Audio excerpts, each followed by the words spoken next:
ay pneu arrêté nañ suñu si ëpp nag des na ko daal di faram-fàccee si nu mu gën a yaatoo exactement par rapport ak rébellion bi nga xam ni itam ñay dawal moto Jakarta ñoo ko daal di woote waaye itam ak arrestation yi nga xam ni itam suñu ay forces de l'ordre def nañ ko si allant dans ce sens suñu ay ponk tamit di si nar a gën a fës bokk na lu daal di ñeel si muro ki nga xam ne que moo di Mame Mbaye Niang ak wàllu Prodac den daal di yegg si itam daal di ñeel si contrat yi nga xam ni itam signé na ko lu jaar la wala kon loo xam ni itam dafa am ay irrégularité wala itam des na ko daal di yaatal suñu mu gën a yaatu den daal di yegg si itam par rapport ak les nouvelles nominations de Bassirou Diomaye Diakhar Faye depuis foofu si waa na ko palais ak méthode bu yees bi nga xam ni itam Ousmane Sonko ak Diomaye indi nañ ko si li nga xam ne que moo di conseil des ministres bi den daal di kii itam par rapport ak mbiru li nga xam ne que moo di France ak Sénégal en tout cas Abdoul Mbaye jàpp na ne Ousmane Sonko n'était pas censé pour mu daal si wax le fait que suñu chef d'État mi ngi fi di ki nga xam ne que moo di le président Bassirou Diomaye Diakhar Faye suñu ay ponk itam si nar a gën a fës daal di bokk waxtaan aussi jëm si kaddu Fadilou Keita yi rebondissement yi nga xam ne am na si alors dans ce sens les dernières réactions bu ki nga xam ne que moo di sëñ Cheikh Thioro Mbacké waaye itam bu ki nga xam ne que moo di Fadilou Keita la reddition des comptes ak tolluwaay yi itam des na ko daal di faram-fàccee si nu mu gën a yaatoo seen matinale d'information bu tey bi donc mbokk yi ponk yaa ngoog partagé like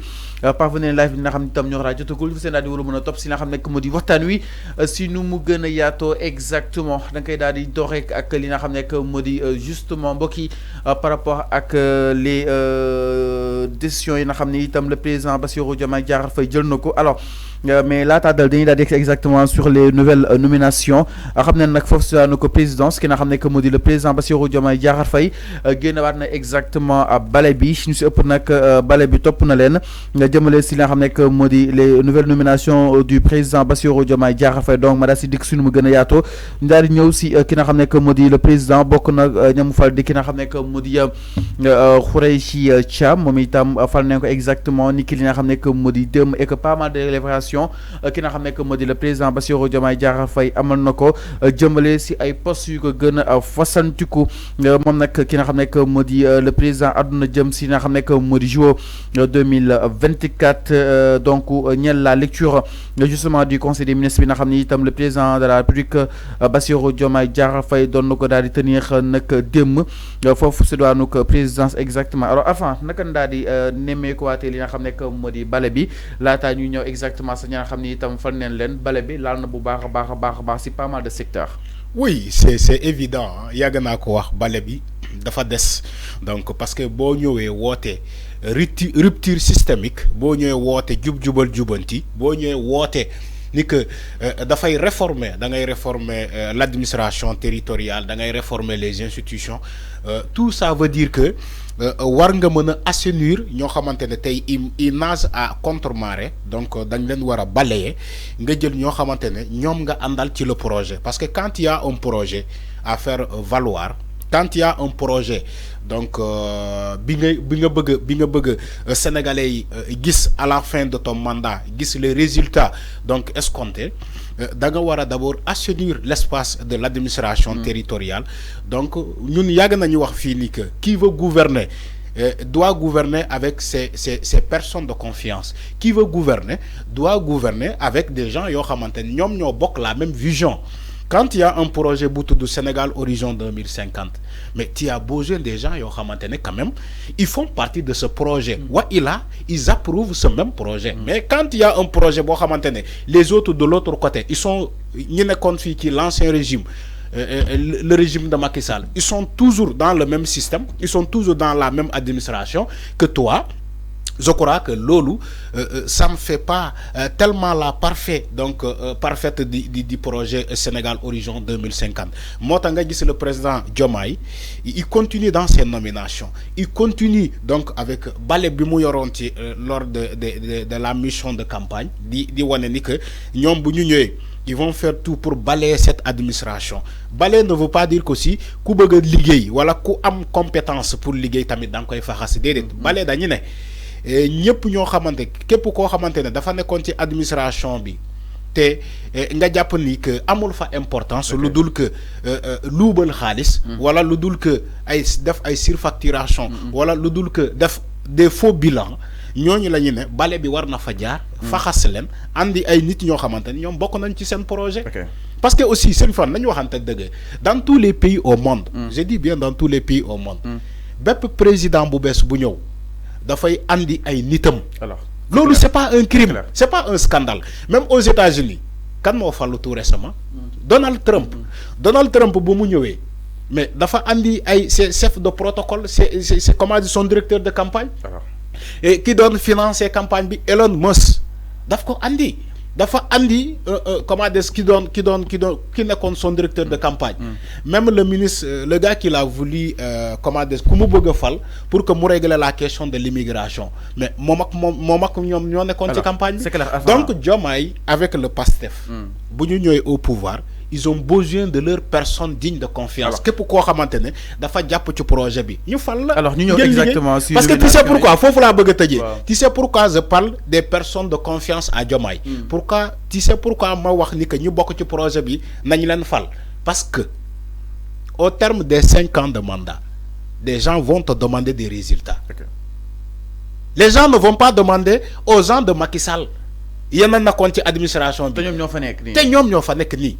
Ils vont demander à Diomaye et aux membres de PASTEF quel est votre bilan. Maintenant, si tu n'arrives pas à donner un bilan,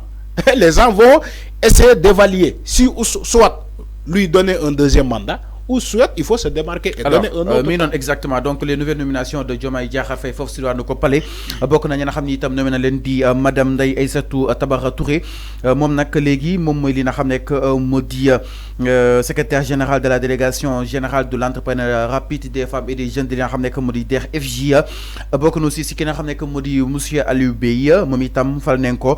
léegi moom mooy li nga xam ne moo di président bu conseil de surveillance de délégation générale à la promotion des pôles urbains foofu si daanu ko Diamniadio du Lac Rose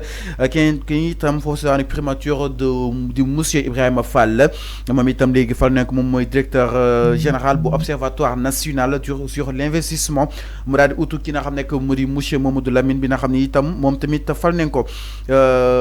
utu na ko concrètement maanaam wàccee nañ ko kooku bokk na aussi si ki nga xam ne mu di monsieur Khoureyssi Abdoulaye Thiam moom nag mu nekk titulaire de master en management de l'administration nommé nañ ko exactement léegi moom mooy administrateur du fonds d'appui à l'investissement des Sénégalais de l'extérieur di FAISE mu daal di utu ki nga xam ne moo di madame Sokhna Nata Sam foofu si daanu ministère des finances et du budget aussi le président Bassirou Diomaye amal na fa li nga xam ne moo di benn nettoiement mu daal di fal monsieur Ahmed Lamine Ath moom itam léegi moom mooy directeur général bu WACF mu daal di utu ki nga xam ne moo di monsieur Racine Ba monsieur Cheikh Sadia El Bey Mortal Bey léegi moom leen fal mu nekk président bu conseil d'administration du fonds souverain d'investissement stratégique mu daal di utu madame Nafissatou Diop kenn itam di ki nga xam ne moo di monsieur dafa xaw a bëri monsieur John Koné mu nekk inspecteur principal des impôts de classe exceptionnelle matricule de solde moom tamit fal nañ ko léegi moom mooy li nga xam ne moo di directeur général des impôts et domaines ma ni kon nag le président Bassirou amal na changement foofu si impôts et domaines ak ka daal di jiite donc nag peut-être li mën a jàpp aussi di monsieur Makhali Faye moom itam léegi fal nañ ko moom mooy directeur des impôts des entreprises à la direction générale des impôts et domaines madame Ndeye Aïssatou Ndaw moom mooy léegi li nga xam ne moo di moom leen fal comme directeur du renseignement et des stratégies de contrôle fiscal à la direction générale des impôts et domaines mu daal di utu ki nga xam ne moo di monsieur Jean Koné bi nga xam ne itam wala nekk à d'autres fonctions madame Yam Kouyaté aussi léegi fal nekk moom mooy directeur des moyennes entreprises à la direction générale des impôts et domaines ñu daal di utu ki nga xam ne moo di madame Ndeye Aïssatou Ndaw alors enfin ma ni kon ki nga xam ne moo di le président ak ki nga xam ne moo di Ousmane Sonko laal neen bu baax a baax li nga xam ne moo di impôts et domaines mu nekk secteur boo xam ne itam ñoom bind nañ ko lool exemple monsieur Mamadou Ndiaye léegi moom mooy li nga xam ne moo di directeur du recouvrement à la direction générale des impôts et domaines monsieur Ibrahima Ndiaye aussi moom mooy li nga xam ne moo di directeur de l'administration et du personnel à la direction générale des impôts et domaines alors enfin naka daal di jàngatee raxas bi nga xam ne itam le président amoon na ko foofu saan impôts et domaines. Oui, mais bien sûr, les impôts et domaines, c'est un secteur très sensible. Bougane wax na len sax Bougane nan la len nommé dagkat duty. Alors, la direction des impôts et domaines, c'est un domaine très sensible. domaine boo xamante ne ça fait rentrer beaucoup énormément d'argent beaucoup énormément je dis bien énormément d'argent parce que ñoom ñooy relever les entreprises les sociétés ñoom ñoo leen di relever ñoom ñooy xool wàllum fiscalité bi donc domaine boo xamante ne il faut que ñu tabb koo xamante ne wala ñoo xamante ne ñoom dañoo matal sëkk pour seen projet parce que mbirum xaalis bu déborder bu amee détournement wala bu amee maquillage des chiffres wala bu amee escroquerie voilà le mot que je cherchais bu amee escroquerie du baax ci régime bi du baax ci régime bi parce que su ma nee escroquerie dégg ngeen fii banditisme foncier bi fan la ñuy jaar impôt et domaine ci xaalis bi il y a des milliardaires ci jamono Macky Sall fan lan moo leen defloo ay milliardaires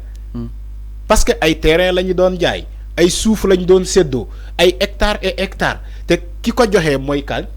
le président de la République et le directeur des impôts et domaines moo tax ma ne la secteur boobu secteur bu sensible la il faut que ñu nommer ñoo xamante ne ñoom dinañu ragal yàlla muy ban il faut que ñu nommer ñoo xamante ñoom dinañu ragal askan wi